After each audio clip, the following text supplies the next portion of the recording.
Assalamualaikum warahmatullahi wabarakatuh. Alhamdulillahil qail Rabbana hab lana min azwajina wa zurriyyatina qurrata a'yun waj'alna lil muttaqina imama. Asyhadu an la ilaha illallah wahdahu la syarika lah wa asyhadu anna sayyidana Muhammadan abduhu wa rasuluh. Allahumma salli wa sallim ala sayyidina Muhammad wa ala alihi wa ashabihi wastanna bi sunnatihi wa ihtada bi hadihi ila yaumiddin, amma ba'd.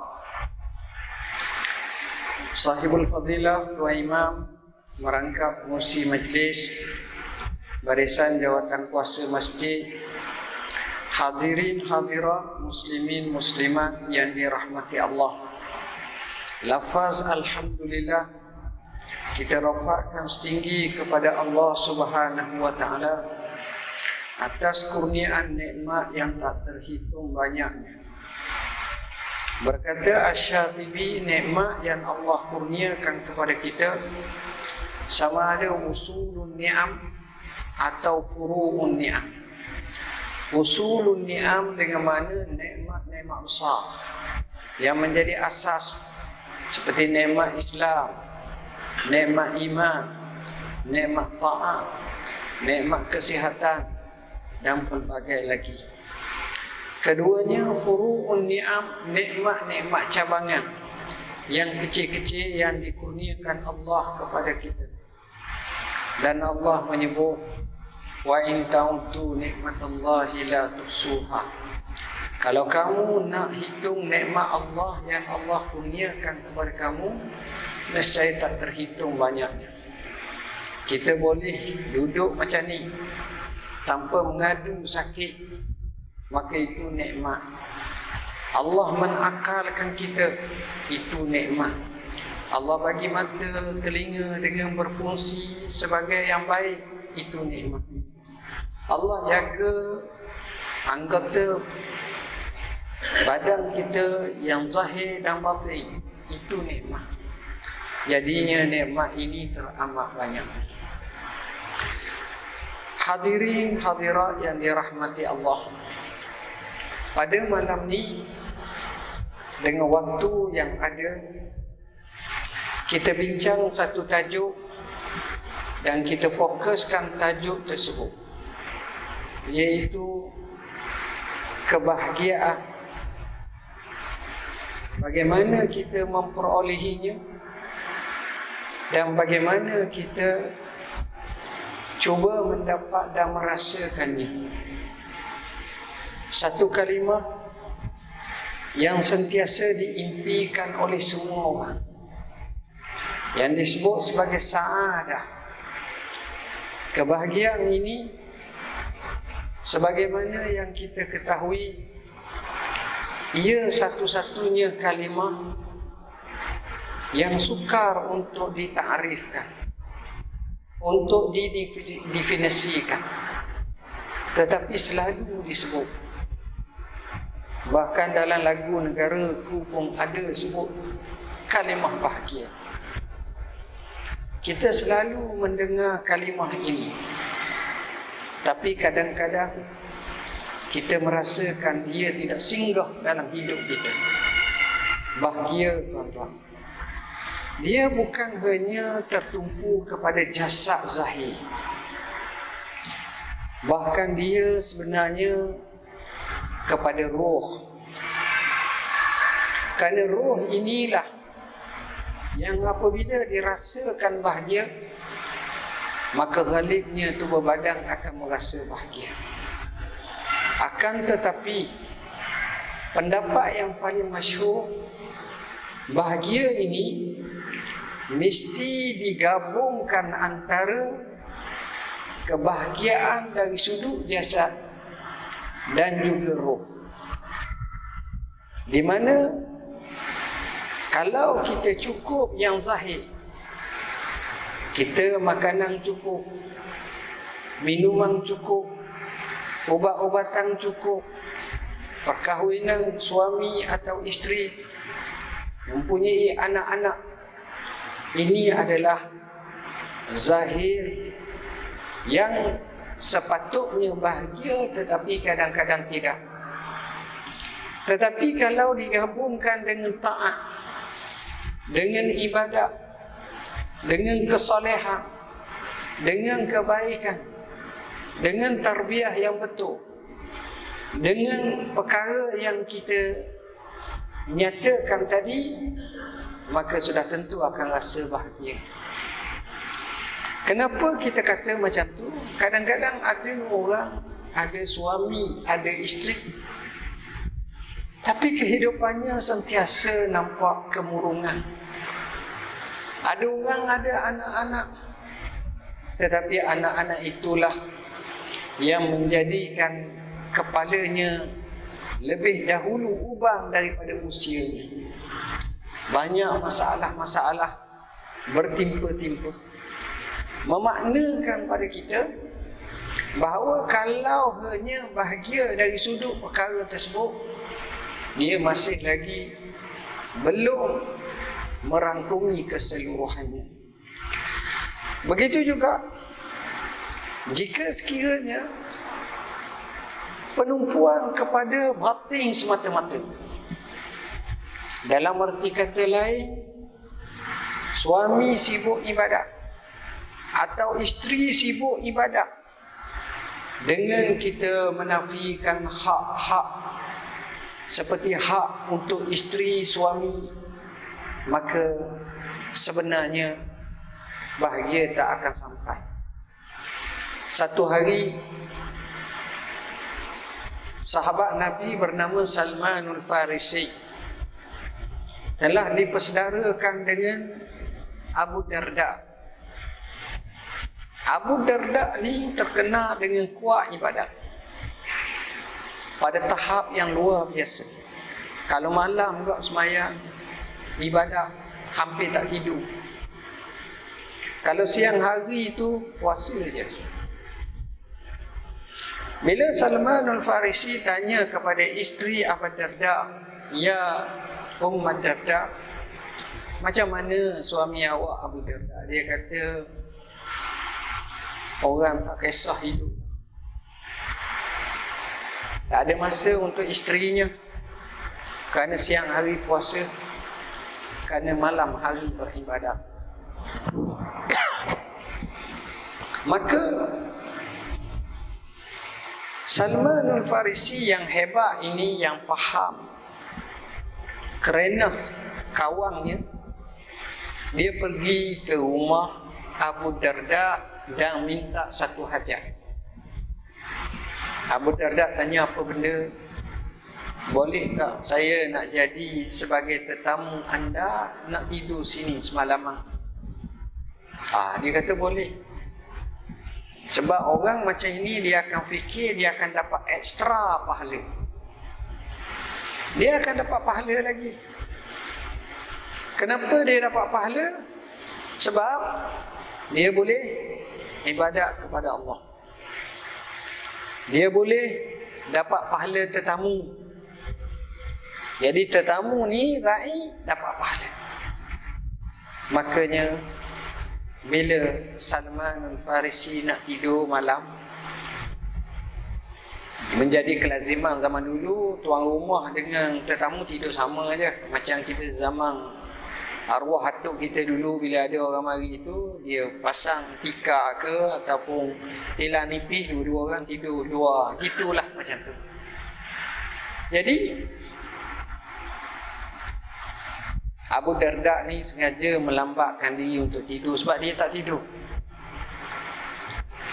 Dia pun kata, Salman sila tidur dulu.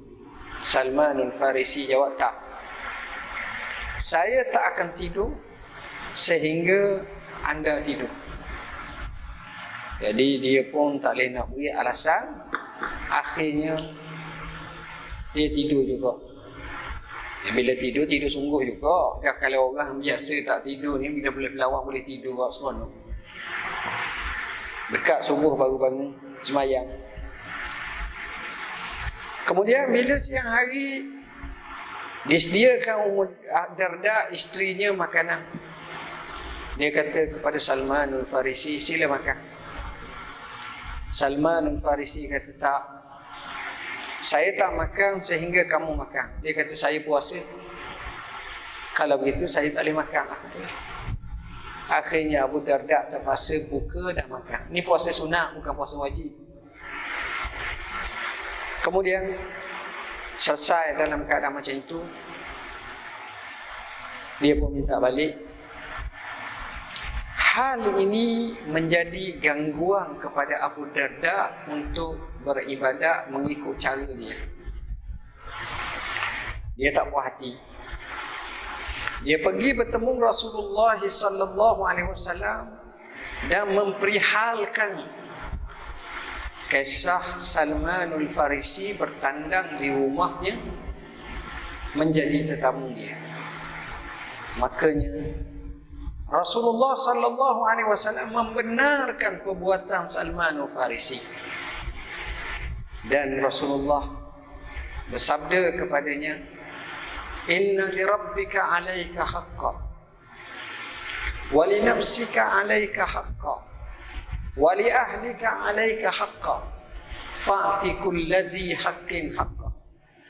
Sesungguhnya bagi Tuhan kamu ada hak, bagi diri kamu pun ada hak, bagi kaum keluarga kamu ada hak. Maka berilah setiap hak akan hak masing-masing. Tuan-tuan tengok, bila sebut macam itu, fahamlah bahawa walaupun kita rasa kita telah menemukan cara ibadat sehingga kita nak betul-betul abdi pada Allah, tapi kita kena faham, dalam hidup kita ada anak, kita ada isteri, kita ada keluarga, kita ada ibu bapa, kita ada rakan taulah. Maka di sinilah kalau kita boleh hidup macam itu baru bahagia. Kalau tidak, isteri merana, anak tak kisah. Jadi dengan sebab itu tidak boleh kita memberatkan untuk agama sebagaimana kita memberatkan untuk jasad semata-mata. Jadi ruhi dan jasadi mesti diseimbangkan, barulah terlahirnya rasa bahagia. Persoalan seterusnya, macam mana kita merasa bahagia? Biasanya manusia akan merasa bahagia jika sekiranya perkara yang tak dapat kepadanya dia miliki. Sebagai contoh, orang kaya dia rasa bahagia, tetapi dia rasa kekurangan kepadanya, seolah-olah dia tak temu satu perasaan ketenangan. Sebab itu kadang-kadang mereka memikir, macam mana? Artinya dia tak akan rasa bahagia lagi. Seorang doktor pakar, seorang ulama, kalau tak silap daripada Kuwait, mengisahkan, dia cerita ada seorang ulama ni sakit. Jadi oleh kerana negara kaya dan dia ni berpengaruh, maka dia telah di offer untuk berubat di luar negara, negara barat, tempat standard. Maka diberi rawatan yang terbaik. Seorang doktor pakar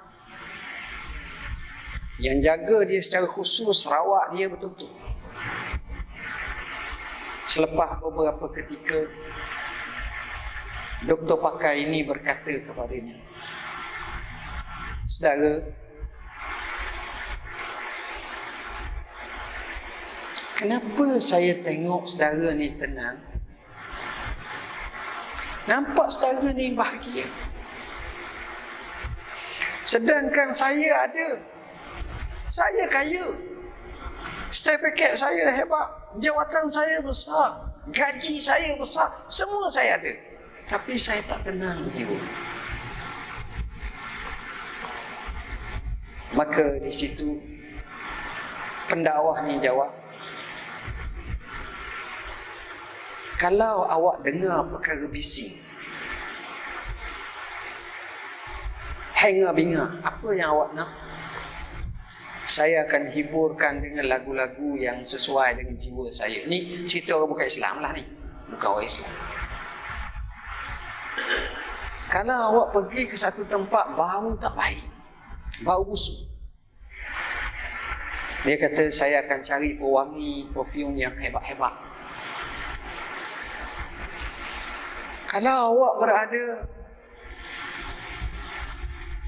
dalam keadaan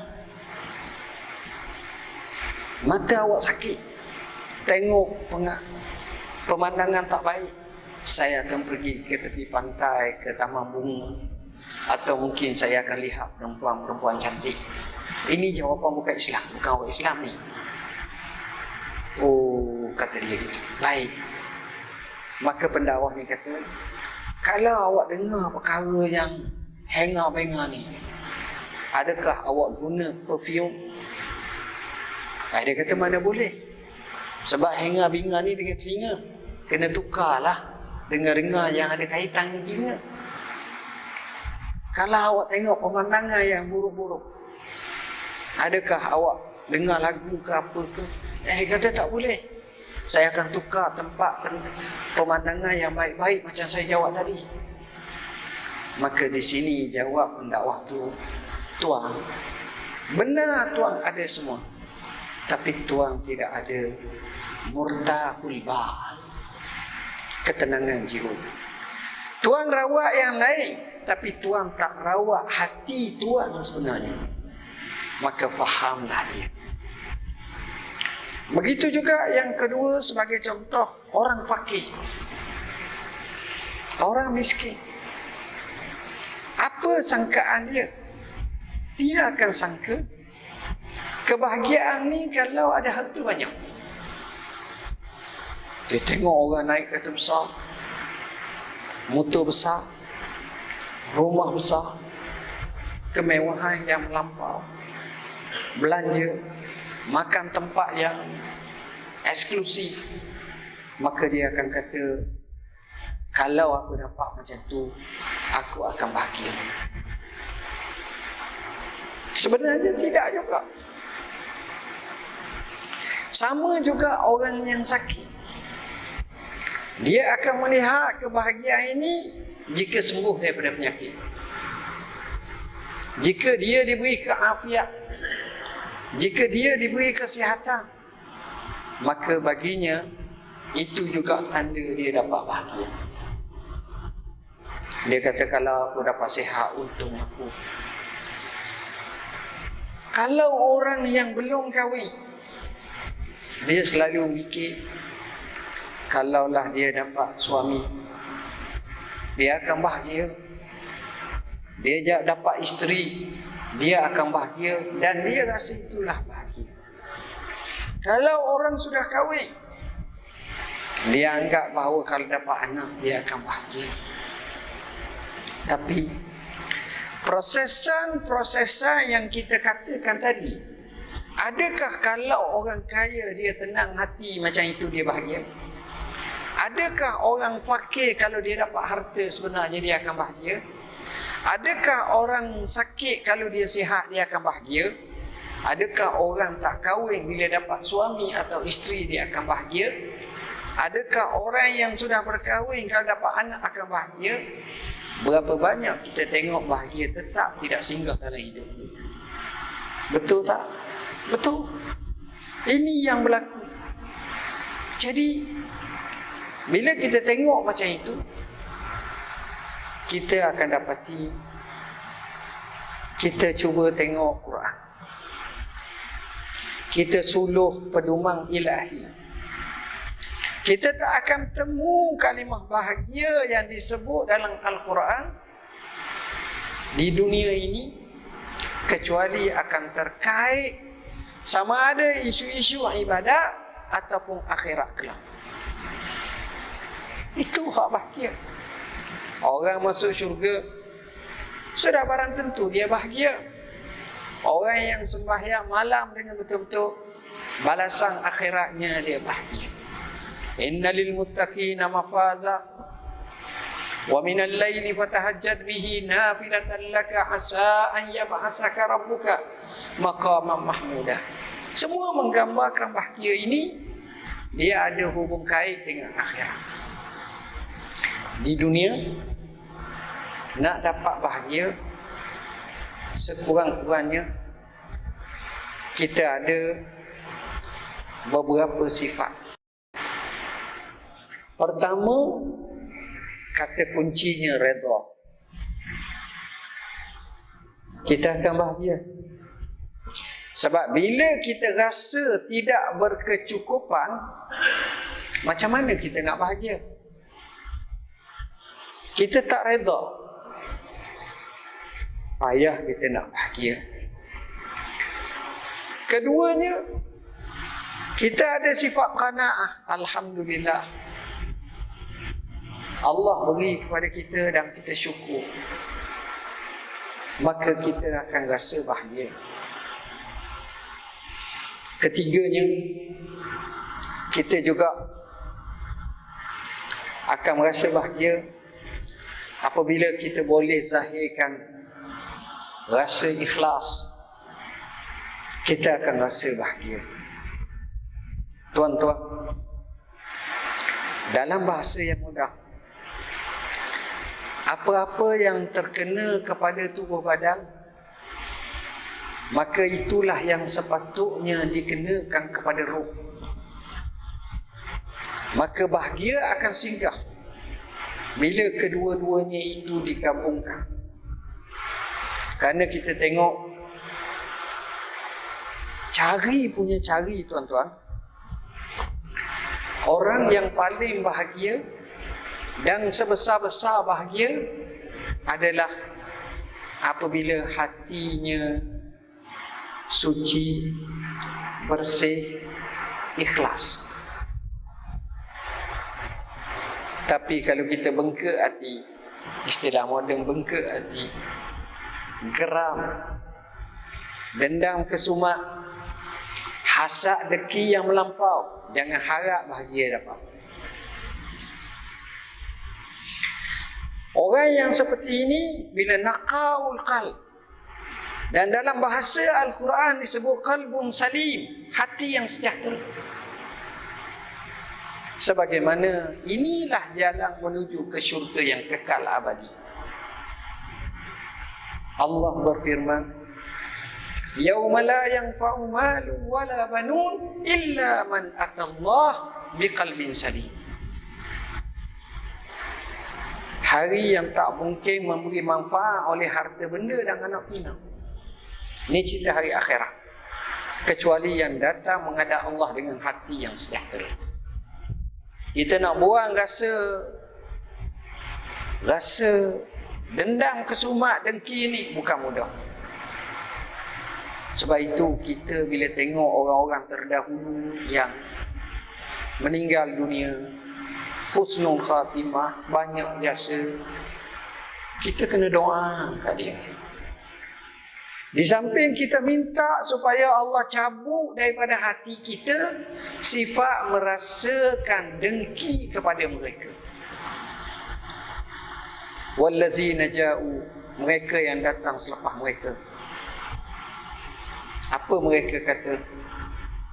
Rabbana ighfir lana wa li ikhwanina allazina sabaquna bil iman wa la taj'al fi qulubina ghillan lillazina amanu rabbana innaka ra'ufur rahim.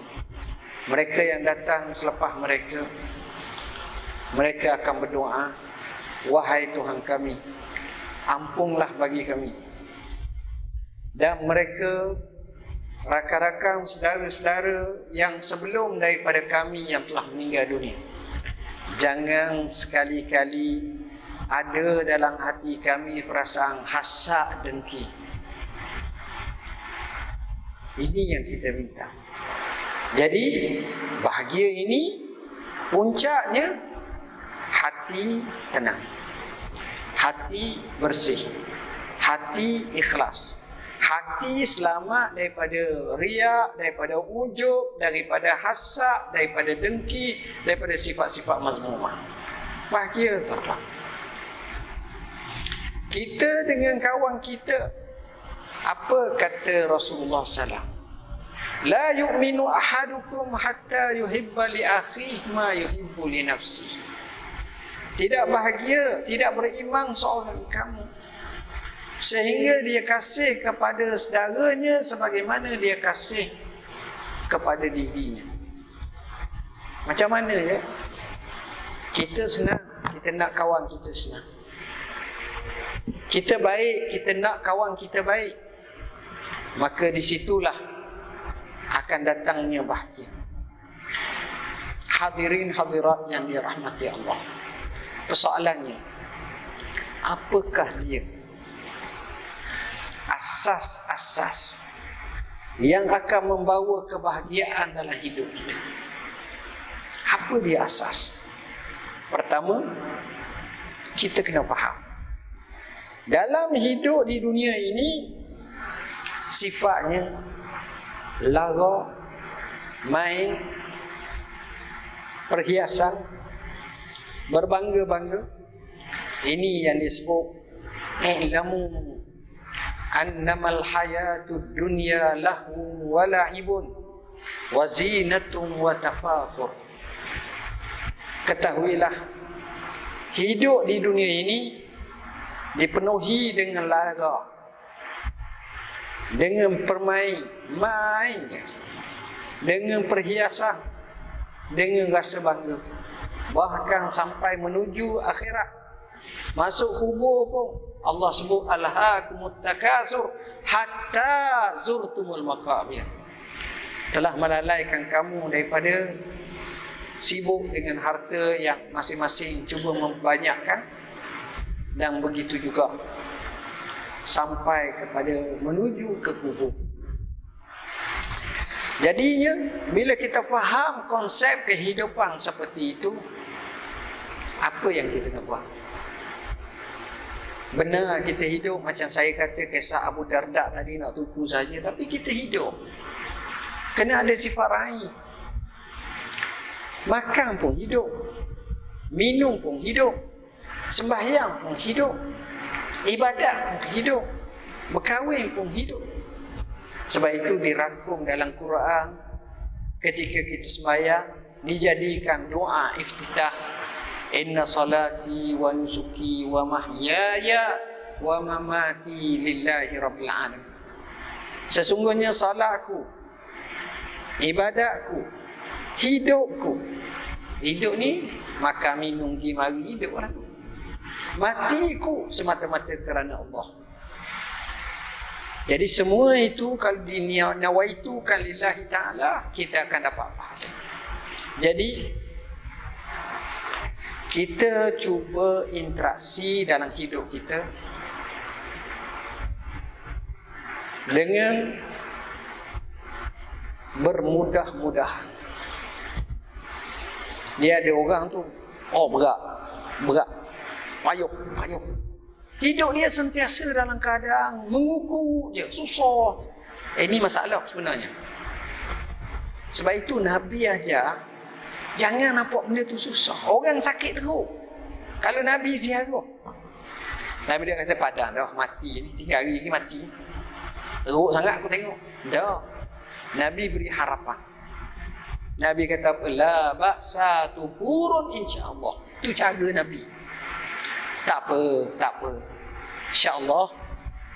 InsyaAllah bersih, baik, insyaAllah.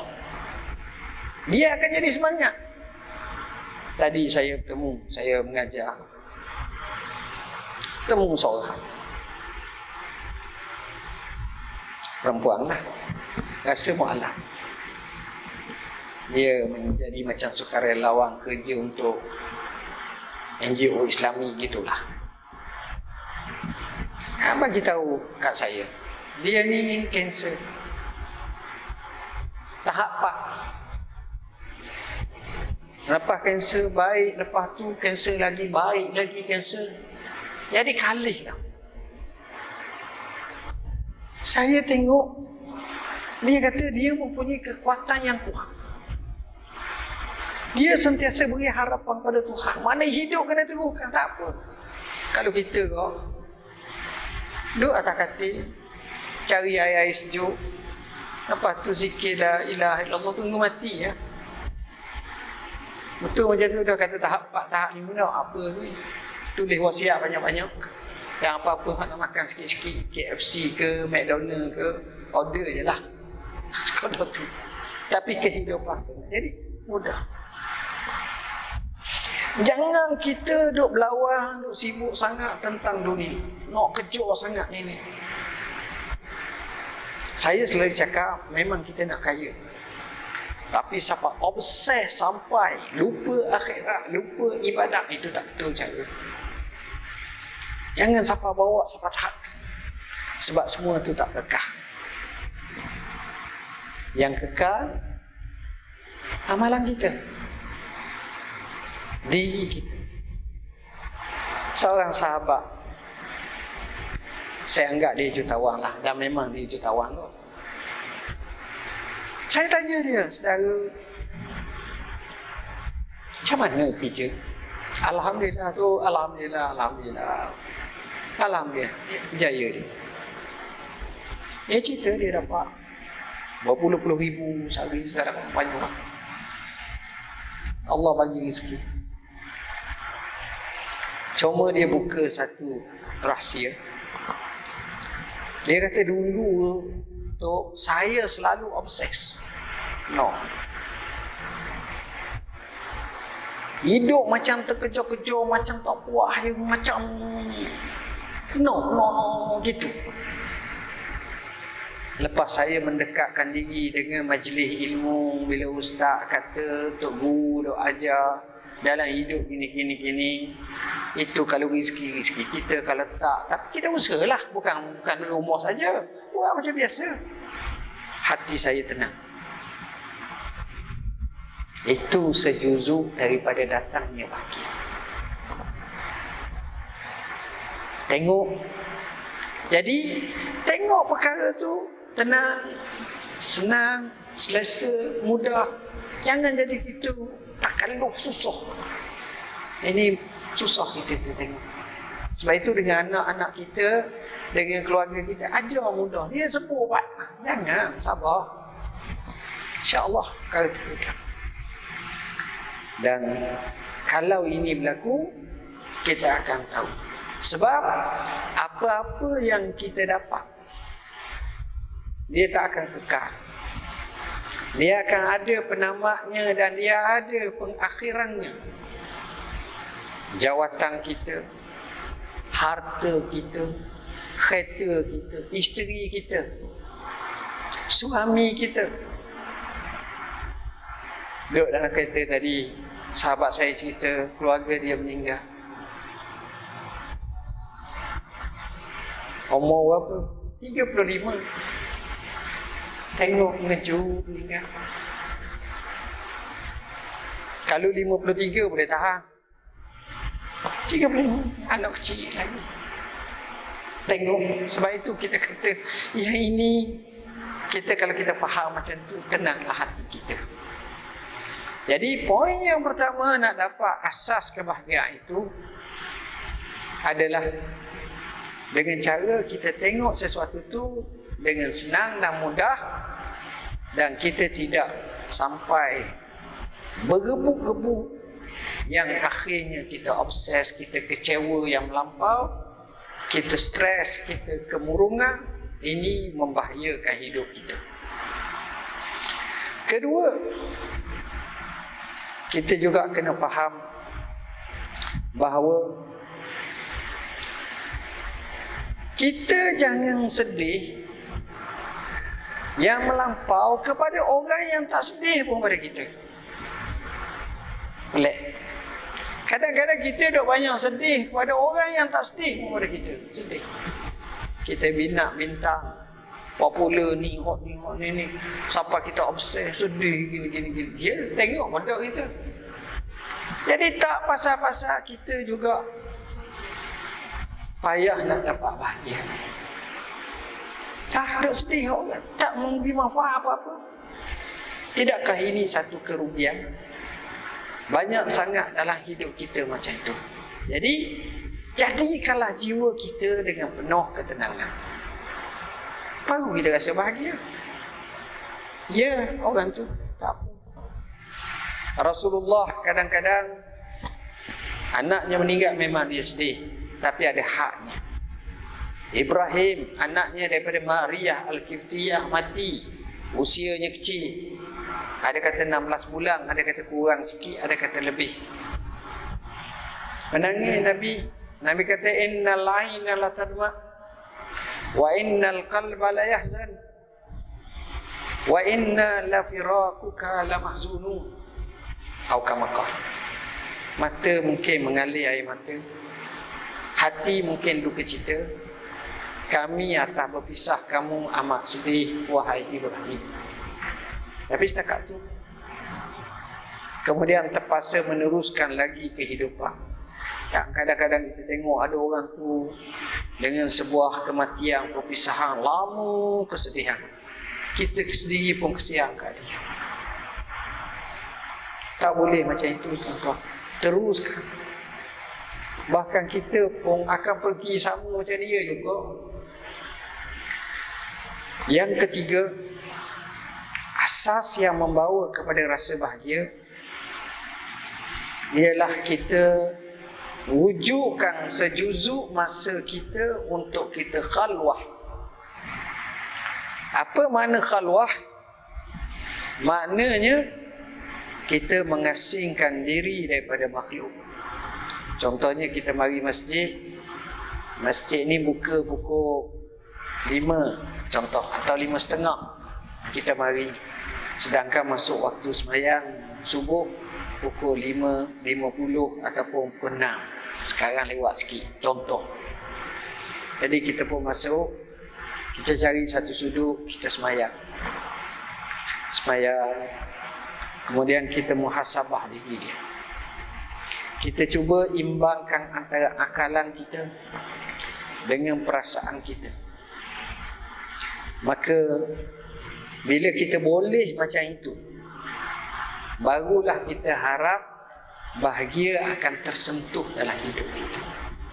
Seolah-olah satu kekuatan baru datang. Sementara hang lagi kita guna sebelum khalwah itu dengan sembahyang malam. Orang tanya Al-Hasanul Basri, seorang tabi'i yang masyhur, yang dia dilahirkan dalam tahun 21 Hijrah. Zaman pemerintahan, hujung pemerintahan Sayyidina Umar. Sayyidina Umar pegang budak ini setengah riwayat. Ada kata Ummu Salamah doa kepada Hasan Basri, Allahumma ja'alhu muqtadal khalaiq. Ya Allah, jadikanlah dia ini pengikut ataupun memberi petunjuk kepada ramai makhluk manusia. Akhirnya Hasan Basri menjadi bintang yang terkenal di dunia dengan ilmunya, dengan kesalehannya, dengan kewarakannya. Jadi khalwah ini memberi kesan yang cukup besar dalam kehidupan. Dia akan dapat. Orang tanya Hasan Basri, kenapa orang-orang yang selalu salat malam hatinya merasa tenang, mukanya bercahaya? Dia jawab, kerana waktu malam dia telah berkhalwah kepada Tuhannya. Maka pancaran cahaya ilahi itu membekas dalam jiwaannya, membawa kekuatan dalam kehidupan seterusnya.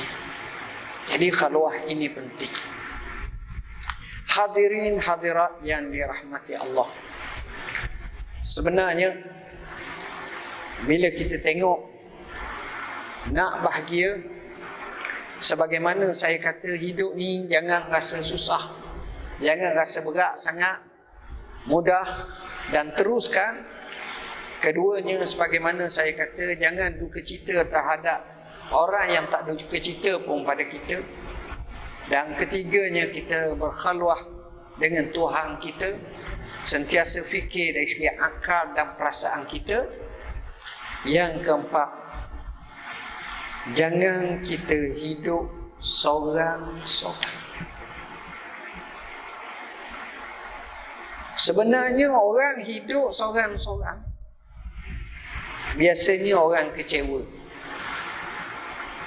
Kadang-kadang kita temu mak kita, ayah kita yang sudah kematian pasangan. Dia kata, mak tak kisahlah, mak hidup seorang je, mak ada Allah. Hang nak balik tak balik pun tak kira dah, tak apa. Ni kecewa tuan-tuan.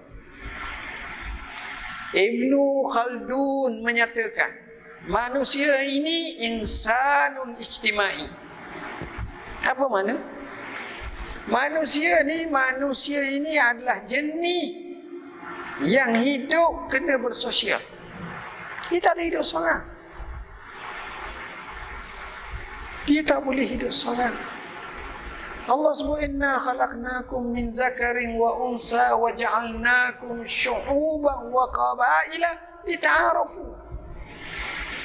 Allah jadikan kita daripada lelaki, daripada perempuan, kahwin, akhirnya ada kabilah, ada kaum, ada puak, ada bangsa, ada apa ni, masing-masing tempat tinggal masing-masing.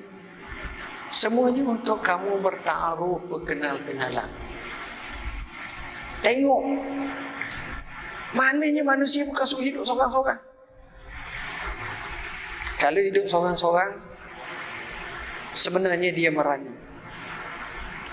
Sebab itu kadang-kadang ada orang tu nampak cerdik, tapi bila bergaul dengan orang nampak pincang. Bahkan kadang-kadang bila dah pandai ni, bila dia bercakap dengan orang, ramai orang hati terluka. Dia tak ada sense. Susah orang macam tu, nampak cerdik. Dia cakap tu pakai letak je, tak kira dah. Perasaan orang tak kira dah. Guna bahasa tak kira dah. Kenapa? Kerana lemahnya dari sudut pergaulan. Kadang-kadang tempat tu bahasa tu lembut, tapi tempat lain bahasa tu kasar. Macam kita kata, kita cakap dengan ayah kita, mak kita, aku kasar main. Orang pun berhujah, kau nak cakap aku dengan ayah mak? Iyalah, kasar. Dia jawab, tak apa, kita cakap dengan Tuhan pun, aku, ya Allah, aku susah ni, tolonglah aku, ya Allah. Itu dengan Tuhan. Tapi ni kata bahasa setempat. Tapi kalau pergi kat Sabah, kat Sarawak setengah tu, dia cakap aku je, dengan cikgu dia, ustaz dia, aku. Bahasa. Tempat ni lain, tempat tu lain. Jadi kalau dia faham, betul cikgu. Jangan hidup seorang-seorang. Anak kita duk main game je, WhatsApp je, duk main iPad je, duk main handset je. Bagi tahu, jangan hidup seorang-seorang. Pergi bergaul. Kenapa budak-budak zaman dulu nampak lebih ceria, lebih baik? Sebab cara gaul tu kena. Tuan-tuan, kalau tanya mereka yang pernah jadi panduan, hatta sekarang ni tuan-tuan boleh tengok dalam National Geographic dunia, bukan penjara Malaysia saja dunia. Penjara apa yang paling ditakuti oleh panduan?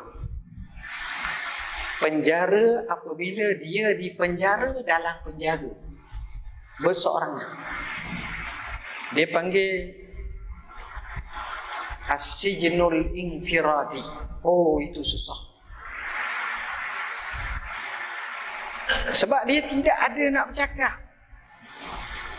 Dia tak boleh manusia. Tiba-tiba kawan ni kata tak apa, dia nak berseorang. Tak betul. Payah nak datang pagi. Kita kadang-kadang bila ada masalah, bagi tahu kat isteri, tenang. Isteri pula ada masalah, cerita kat kita, kita pun meredakan, tenang sikit. Kawan kita ada masalah, kita dengar, kita ceritakan kat dia, kita beri beberapa nasihat, tenang. Kita ada masalah, kita di samping kepada Allah. Jadi dalam keadaan macam tu barulah kita rasa bahagia. Tuan-tuan, dunia ni sifat dia menggoda, menipu. Sifat dia memberi mudarat. Sifat dia berlalu pergi. 3 perkara ni memang itulah hakikat dunia. Kalau kita tahu macam itu, macam mana kita nak selesaikan?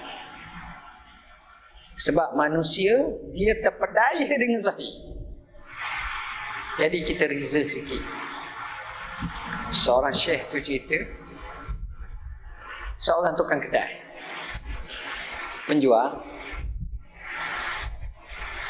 apa dia buat? Dia tahu tempat dia ni banyak orang curi. Jadi dia cari kertas plastik comel warna kuning macam emas. Dia letak kotak. Kemudian dia letak dalam kotak tu kotak lagi. Kemudian dia balut lagi. Kemudian dalam kotak hak paling kecil sekali dia letak apa? Dia letak sampah.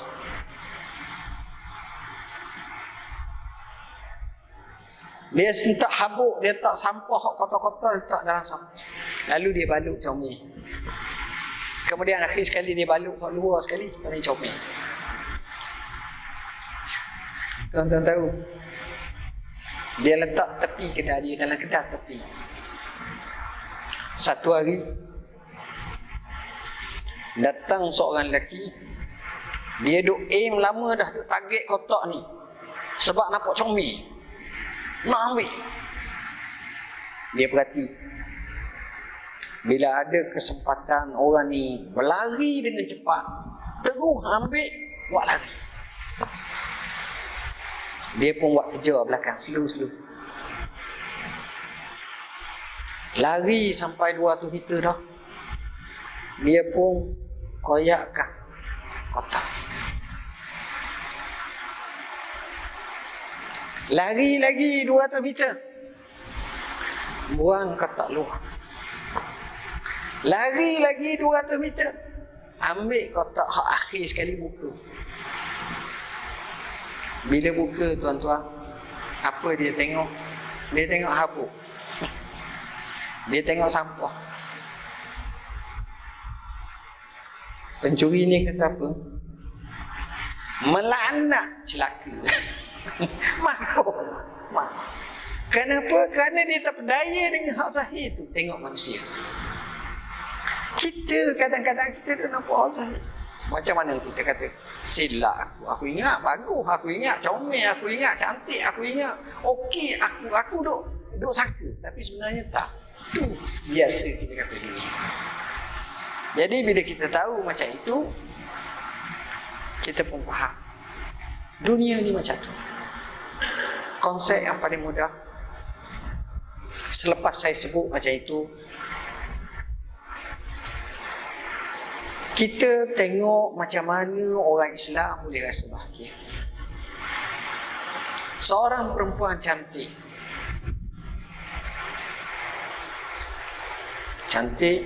bertemu dengan seorang tuan guru.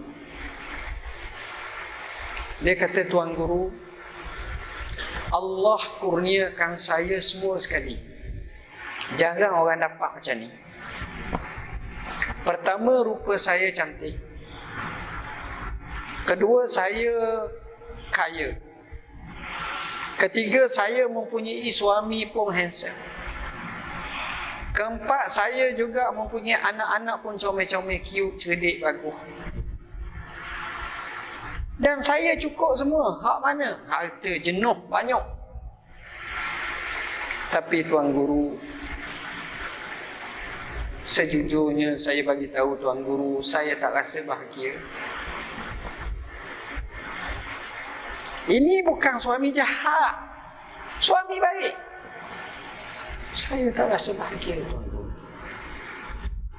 Tuan guru ni pun kata begini, awak balik rumah, awak pastikan sepertiga akhir malam awak bangun dan awak solat tahajud dan istighfar kepada Allah banyak-banyak. Dia pun buat. Hanya beberapa hari saja dia buat, dia patah balik kepada tuan guru dan ucap terima kasih. Sekarang baru saya rasa bahagia. Lalu dia menyampaikan satu syair, dia cerita Arab ni. Dia kata, lam aras sa'adata jam'a malin walakinna taqiyya huwa sa'idu. Aku tak tengok himpunan harta benda yang banyak itu sebagai puncak kebahagiaan. Tapi sebenarnya orang yang bertakwa itulah orang yang bahagia. Tengok tuan-tuan. Sebab itu kita ni, bagi saya, sepatutnya kita hidup kita bahagia. Tengok negara yang gersang, yang susah, letih. Kita tengok beberapa tempat, kita tengok kehidupannya mencabar, letih. Kita tengok di tempat yang terlalu kota metropolitan. Ada 2 hari lepas saya bertemu kawan-kawan, mereka ajak saya makan rumah dia. Kawan-kawan ni cerdik-cerdik belajar di Amerika. Saya tak pernah sampai. Saya tanya, macam mana orang mereka? Ramai orang yang tak ada rumah. Maknanya hak kaya, kaya betul. Sebab dasar kapitalis. Yang miskin, tak ada rumah, homeless. Yang tidur dalam kereta, yang Allah banyak sangat gelandangan. Macam mana tuan-tuan? Tapi kita, sekurang-kurangnya kita ada rumah. Seteruk-teruk punya ada kereta. Tak ada pun mungkin ada motosikal. Kita boleh mari masjid. Tempat orang lain nak mari masjid pun bayar. Kita tenang. Sebab itu bagi saya, ni semua membuat kita ada peluang. Kita ada peluang untuk ibadat. Orang tak ganggu. Ada orang marah ke kita nak semayang, nak minta guna. Setiap kali saya pergi ke Mekah, saya pergi Madinah, saya akan merasa sedikit sesal. Kalau dulu, masa saya belajar dulu, bila-bila masa boleh masuk Raudah, bila-bila masa boleh pergi ziarah Rasulullah SAW. Nak ziarah berapa kali? 8 kali, 18 kali, 34 kali, boleh. Tapi sekarang terpaksa kena masuk apply Tamarna ataupun Tawakalna contohnya. Ialah kawi. Ini saya cakap kawi. Jadi di situ saya kata tengok. Bila berlaku sekatang sikit, Allah. Tengok baru-baru ni. Hampir 2 tahun lepas. Bila lockdown, kita tengok masjid lalu. Nak pergi masjid, Tok Iman kata minta maaf lah. Ini untuk AJK masjid. Kita kata Allah, tak boleh ke man? Tak seorang, boleh lah. Tapi jangan royak aku kan kena tulis salah sangat.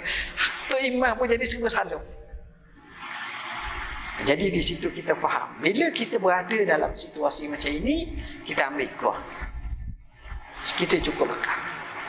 Kita nak puasa boleh. Tengah tempat tak boleh. Kita duduk tenang. Setengah tempat perang kamai. Bom sana, bom sini. Allah.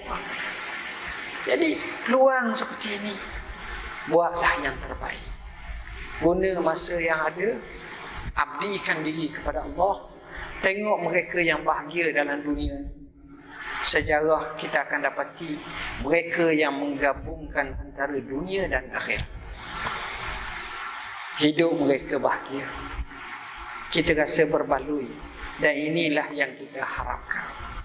Jadi tuan-tuan dan puan-puan, saya rasa sekadar itulah ceramah saya berkenaan kebahagiaan. Dan saya yakin dan saya percaya bahawa kita mesti melakukan sesuatu. Pertama, kita tengok contoh orang bahagia. Umar bin Abdul Aziz, khalifah. Walaupun harta tak banyak, walaupun dia khalifah, tapi dia bahagia dengan anak isteri dia. Kisah Umar bin Abdul Aziz saya sebut dalam buku. Muqatil bin Sulaiman, telah ditanya oleh seorang khalifah, tolong beri peringatan pada kami. Muqatil ni seorang tabi'in, sahabat, seorang tabi'in, pernah berguru dengan beberapa sahabat, ahli tafsir yang terkenal. Wahai Muqatil, tolong beri peringatan pada kami, kata khalifah. Khalifah kata, Muqatil kata, awak nak dengar, awak nak suruh saya nasihat apa yang saya dengar atau apa yang saya lihat? Khalifah ni jawab, apa yang tuan guru lihat. Sebab bila lihat ni nampak real, pengalaman. Dia pun cerita, sebelum tuanku ada, Amirul Mukminin ada, saya tengok dua khalifah. Seorang khalifah bernama Al-Walid. Dia punya isterinya ramai, dia punya anaknya ramai, dia punya hartanya banyak jenak, masing-masing memperolehi jutaan dinar dan dirham. Saya juga telah melihat Khalifah Umar bin Abdul Aziz. Dia punya anaknya ramai. Bila dia mati, anak-anak dia hanya dapat setengah kata 1 dinar setengah ataupun 2 dirham, 2 dinar seorang. Ada kata 17 dinar yang dia tinggal, ada kata 40 dinar. Maknanya jumlah kecil sangat. Kita banyak lagi. Wallahi, hanya beberapa tahun saya tengok anak-anak khalifah yang kaya-kaya ini pergi tepi jalan minta sedekah. Dan saya sendiri tengok anak-anak Umar ibn Abdul Aziz ni pergi tepi jalan bagi sedekah. Kerana Umar ibn Abdul Aziz tinggalkan takwa kepada anaknya, tinggalkan ilmu kepada anaknya. Tengok, ini bahagia. Seterusnya, kita kena ambil masa betul-betul. Masa kita tak banyak, kita tak tahu bila. Jadi saya sebut dalam buku, masa pelihara lah. Betul-betul kita jaga masa kita. Time management, quality times, betul-betul kita gunakan. Dan jangan lupa kita berdoa kepada Allah. Kerana doa ini senjata bagi orang beriman. Saya nyatakan dalam buku inilah doaku. Dan kita dalam hidup, kita tak boleh lupa untuk menjadikan Rasulullah sebagai panduan hadis nabawi dalam hidup kita. Saya sebut dalam buku Al-Kafi hadis 40 yang sepatut dimiliki oleh setiap orang, setiap berumah, kerana di situ banyak nasihat Nabi SAW. Saat yang sama kita nak selamat daripada pengaruh Dajjal, Ya'juj wa Ma'juj, daripada fitnah-fitnah ini. Saya nyatakan dalam buku Dajjal dan buku Ya'juj wa Ma'juj, semuanya ini insya-Allah kita jadikan pedoman dalam hidup kita dan iktibar serta sempadan dalam hidup kita. Sekadar itulah yang dapat saya sampaikan. Mudah-mudahan ia memberi manfaat kepada kita semua. Mohon maaf bahasa yang saya guna tidak sesuai dan terkasar. Aqul qauli hadza wa astaghfirullahal azim li wa lakum. Wassalamualaikum warahmatullahi wabarakatuh. Bismillahirrahmanirrahim. Allahumma faqihna fid din, 'allimna ta'wil. Allahumma ja'alna minal ladzina yastami'una al-qawla fayattabi'una ahsana. Wa sallallahu ala sayyidina Muhammadin wa ala alihi wa sahbihi wasallam. Walhamdulillahi rabbil alamin. Wassalamualaikum warahmatullahi wabarakatuh.